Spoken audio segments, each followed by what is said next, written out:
Ladies and gentlemen, tinatawag na po ang ating mga participants para sa mass wedding at magsisimula na ang marcha dito sa harapan.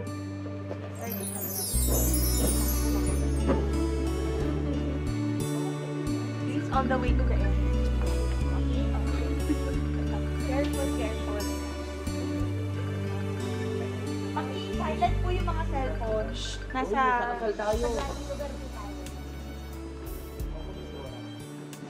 Guard! Ano to? Mayora, ito na po yung lahat ng mga ikakasal po sa mass wedding po ninyo. Alam ko, pero bakit nakasuot ng wedding gown ng mga babae? Ah, bakit po, Mayora? Hindi ba po naka-gown naman po ang lahat ng mga kinakasal na babae? Alam ko, pero di bang usapan para maging tipid ang kasalang ito, walang magsusuot ng wedding gown? Kaya hubarin niyo yung mga wedding gown nyo. Alam mo, wala ka namang tumabi ka nga dyan. Mega epal ka eh. Di ba ang usapan, walang magsusuot ng wedding gown para maging tipid at simple ang kasalang ito? Naku, Mayora, afford ho kasi namin na mag-wedding gown, kaya po nagsuot kami, di ba? Oo nga. May pera kasi kami. Eh, paano yung di kaya? Oh, paano yun? Eh di, hayaan mo silang suotin kung ano yung gusto nila. Tama. Tema pa yun. Hindi! Dapat pantay-pantay. Walang magsusuot ng wedding gown na ito. Wala! Hubarin niyo yung mga wedding gown niyo. Ayaw namin! Ba't namin uubarin yung wedding gown?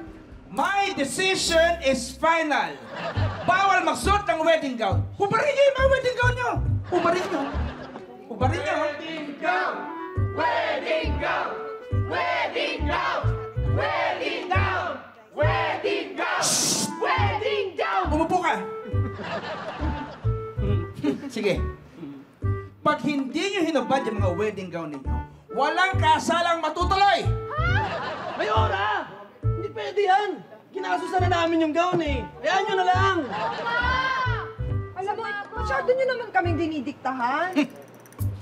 You know, you have to follow instructions and proper discipline. Let me repeat myself. Bawal magsuot ng wedding gown. Excuse me ha, excuse me. Everybody, makinig na lang tayo kay Mayora. So, bumaba na tayo, tapos... That's right, sundin tama. na lang natin sinasabi niya para siguro matuloy na yung kasal. Eto na! Ito. Ano? Ano gagawin ko? May love. O sige. Ako din, balik ko. Honey, balik ko ha. Teka, Ayan. Oh, ayan. nakapagtulog ka na lang. Yan, honey, okay yan, honey. Okay yan? Mayora, hinubad na namin. Honey. Masaya ka na? Marami pa nagsuot ng wedding gown. Oy, bayar ba nakaubad na baka pwede ituloy na yung kasal? Okay. Nakaubad na! Okay. Hinubad na ho kami. Pero, tatandaan kong pagmumukha ng mga pasaway na yan, ha? Hindi nyo makukuha yung marriage certificate ninyo at kailangan nyo magmakawa sa aking opisina! Ha? Abay, napakasama naman pala ng ugali mo! Sobra! Sumusunod na nga kami sa iyo eh! Ay, di ba? Masyado ka na! Masyado na! Ano ikaw, Mayora? Masyado kang mapagmataas, no? Alam mo, dapat dito, ibinabag ka. Bitawan niyo ako! Bitawan niyo ako!